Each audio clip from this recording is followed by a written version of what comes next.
Hello everyone, and welcome to this week's weekly reading. And it's Eclipse week. Whoop, whoop. It's also a week where we have 5 cards, which we haven't had for a while. So this week you're going to have to pick a number between 1 and 5. And I've brought in Terra Shield. I would have liked to have added grapefruit, but I'm in the process of moving house, and grapefruit is not at this one. But this for me is quite a grounding blend. And I think we'll need a little grounding because it's eclipse week in Scorpio. It'll be the final eclipse in Scorpio for 9 years, and the south node is currently in Scorpio. It'll actually be 18 years before the south node gets back to Scorpio. But we will have eclipses here in 9 years when the north node makes it here. So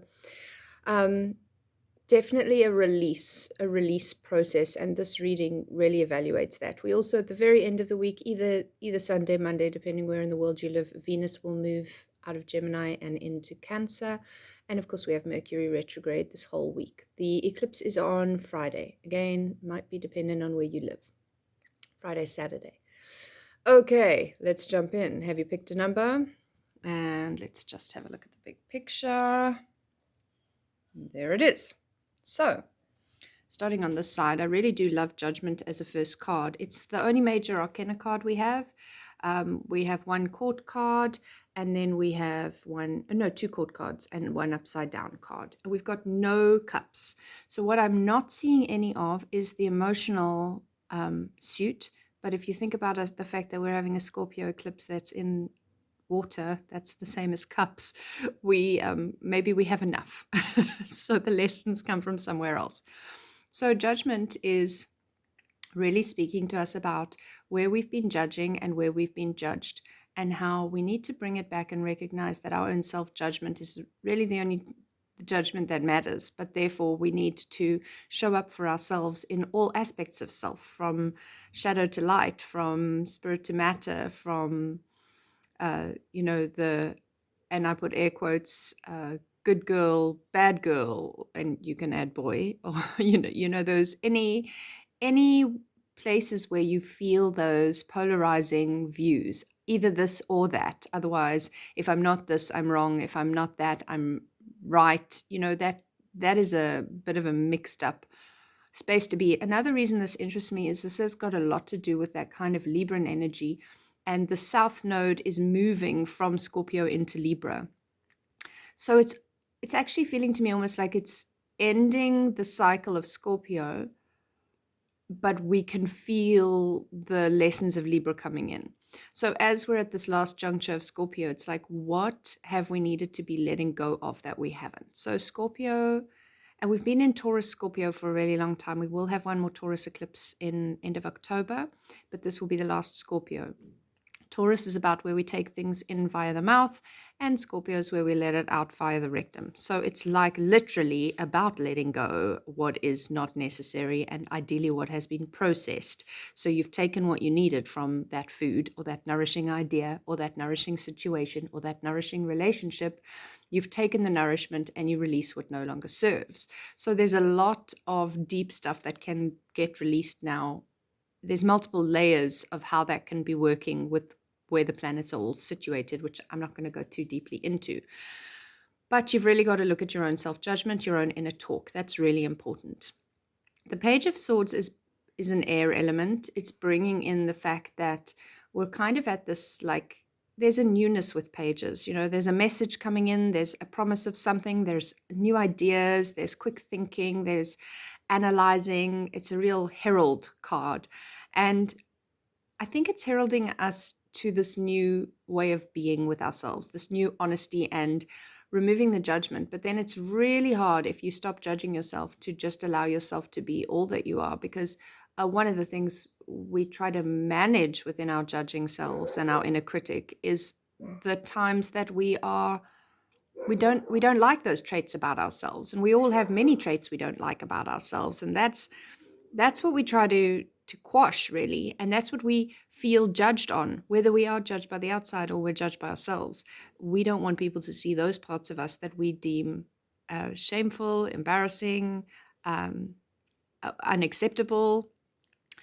And actually, if we bring them out and show them off, not too aggressively, but recognize that everybody has those traits. Nobody is all good or all bad or all anything. We are all a very complex beings, and it's okay to sometimes feel jealous. It's okay to sometimes feel anger. It's okay to sometimes make mistakes. I mean, all of those are actually very, very normal things. And if you're speaking to someone outside of yourself who you love, you'd probably say that. But what is the inner critic saying to you? Okay. Then we've got a Two of Wands, and we follow that into Two Pentacles cards. So we've got a lot of pentacles here. So with the Two of Wands, I always feel like we're at a choice point. Following, it's like the ideas, the messenger has come in with Page of Swords telling us something new is coming. Page of Wands is then going, okay, well, which direction will that take, and what do I want that to be? And then we have these Two Pentacles cards of how do I actually action that and turn that into something more real. Pentacles is earth, remember? So the material world. And I feel like there's that need to plan for it here. So in this particular card, she's got her globe, she's got to gaze out the window as she's visioning how that will go, but she's not actually racing out the door. And I think that is also something we need to recognize, that oftentimes when things are happening really fast around us, sometimes we feel like we should be moving faster, but sometimes we're moving faster than we realize. We're processing things that are internal, that you can't see how much is moving how fast. And sometimes it's about the planning. You know, what is that saying? Failing to plan is planning to fail. Well, we've just come out of this. Well, we're still actually in this Aries season because it's been a double Aries new moon. So from a lunar perspective, we're still in the Aries season, but we're kind of more in Taurus now. And Taurus is really more plan and plod, not race and ram. And I think that's because we're shifting gears as we move from race and ram to plan and plod. We need to really be conscious of the fact that we can't it's not sustainable to keep running at that speed. And one of the things Taurus tends to speak to us on is sustainability.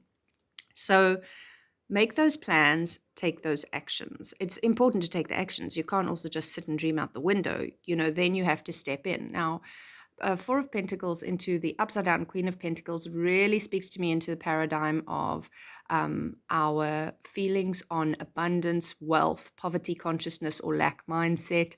This is an important space for you to look at, because if the Four of Pentacles is upright, then most likely you have been sensible with your finances. You've been building steadily. Fours are like really building block energy, you know. You've been building steadily. You're kind of feeling good. You can give and receive, but you don't give more than you can, and you're conscious of working towards receiving. Hard work and reliability kind of energy, followed by the Queen of Pentacles, who is literally the queen of an abundant sort of wealth in life in terms of the material side of life. And she's upside down. And if we think how we started with the card of Judgment, it's like, where are you sabotaging yourself with that judgment? Where are you sabotaging yourself with that lack mentality, or wherever it is that we are? Maybe because in protection, the Four of Pentacles can be stinginess and miserliness. So where are we maybe holding on so tight to that which we have and not sharing with somebody in need, when we actually could share a meal or share something, to the point that we are stuck in that lack mentality, and we flip our Queen of Pentacles into reverse, where she starts feeling like she can't hold that empire together. She's not really worthy. There's the judgment again of attracting the abundance she desires. So I definitely think, and interestingly, the Taurus-Scorpio axis that we've had this eclipse cycle working in is also an axis that works to financials. So it is a energy, again, at this final Scorpio eclipse, where we need to look at the balance in our financial world. If we've been working to find stability again, that's great, but just recognizing that we're one tiny thought paradigm away from thinking ourselves back into the lack or forward into the abundance. And obviously this narrative depends on your own money story. So if you are very well versed with your money story, then spend a little time with the narrative you know you have, looking at where it's shifted and looking at where you're hanging on. if you don't know your money story, I would highly recommend that you start creating that money story, because understanding your money mind and your money mindset will very much bring to light where you're going wrong and where you're going right and what needs to change. And certainly I know that mine is also well beyond my own lifetime, this lifetime. It's an inherited patterning for me.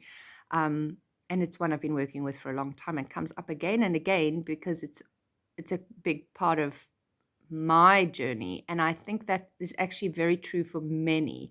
So it is worth taking a little time with that. But overall, I do feel like there are some big themes here. The middle of the week well, not middle of the week, the middle of the weekly reading is showing us kind of a promise of that new way of being, the promise of the adventure, the promise of the what we're building, all of those things. But for me, the first card and the last card really say this is you, and 20 is the second last card in the Major Arcana. So we're right there. We're right at the end of something, which again can layer into several factors.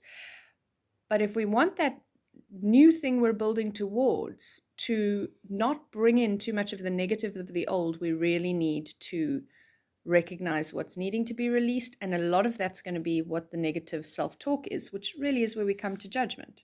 So we come right back again. I hope this has been helpful.